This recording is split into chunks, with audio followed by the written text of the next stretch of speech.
Dear customers, ఈ రోజుల్లో అందరికీ నడుము నొప్పి అనేది సాధారణం అయిపోయింది. చాలామంది నడుము నొప్పితో బాధపడుతున్నారు. అటువంటి వారు నేను చెప్పే సలహాలు పాటించండి.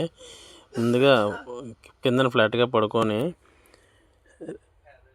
2 చేతులు తల కింద పెట్టుకొని ఊపిరి గట్టిగా పీల్చుకొని సగం వరకు లేవండి. 10 అంకెలు లెక్క పెట్టండి. నెమ్మదిగా మళ్ళీ ఊపిరి వదిలి మళ్ళీ గట్టిగా ఊపిరి పీల్చుకొని మళ్ళీ లేవండి. ఈ విధంగా చేసేటప్పుడు ఒక కర్చీఫ్ కానీ టవల్ కానీ మడత పెట్టుకొని మన వీపు నడుము కింద ఉన్న గ్యాప్లో పెట్టుకొని దాన్ని నొక్కే విధంగా మనం చేయాలి.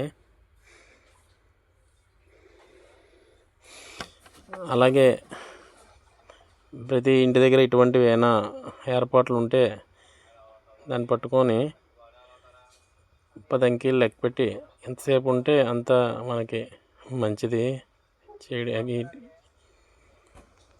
అలాగే ప్రతి ఇంట్లోని ఇటువంటి సన్సైడ్లు ఉంటాయి కాబట్టి వీటి ద్వారా కూడా ఈ ఎక్సర్సైజ్ని చేయొచ్చు. మనం చేసే దినచర్యలో భాగంగా ఎక్కువసేపు అలా కూర్చోవడం అనేది చేయడం మానేసేయాలి. అలాగే పడుకునేటప్పుడు ఫ్లాట్గా ఉండే విధంగా ఉండేటట్టు చూసుకోవాలి.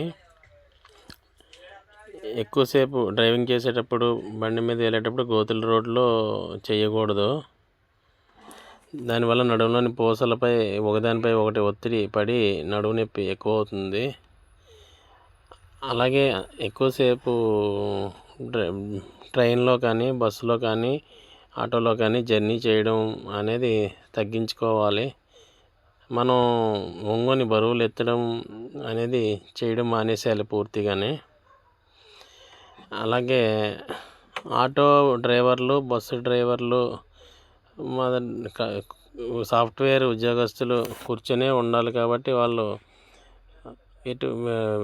నడుము బెల్ట్ వేసుకొని కూర్చుంటే సపోర్ట్గా ఉంటుంది. అలాగే కూలీ పని చేసే వాళ్ళు తల మీద బరువు ఎత్తడం అలాంటివి చేయొద్దు. అలాగే భుజాల మీద కూడా బరువులు పెట్టద్దు, నడుము నొప్పి. అలాగే పడుకునేటప్పుడు పట్టె మంచం, నొలగ మంచం లాంటి కుక్కు మంచం లాంటి వాటి మీద పడుకోవడం మానేసేయాలి. తలగడ కూడా ఎక్కువ ఎత్తు పెట్టద్దు. ప్రతి ఒక్కరూ తమ యొక్క బరువుని తగ్గించుకుంటే చాలా వరకు నడుము నొప్పి తగ్గుతుంది. బెల్ట్ కూడా వాడిన వారు నేను చెప్పిన విధంగా కూర్చొని వెనక్కి స్ట్రైట్గా వంగి కూర్చుంటే మీ యొక్క పూస మీద పూస బరువు పడకుండా ఉండి నడుము నొప్పి అనేది తగ్గుతుంది. ఇది చేయడం కొంచెం కష్టమైనా సరే అలవాటు చేసుకుంటే చాలా మంచిది. ఈ వీడియో చివరి వరకు చూసి మీకు తెలిసిన వారందరికీ చెప్తారని థ్యాంక్ యూ చెప్తూ తీసుకుంటున్నా.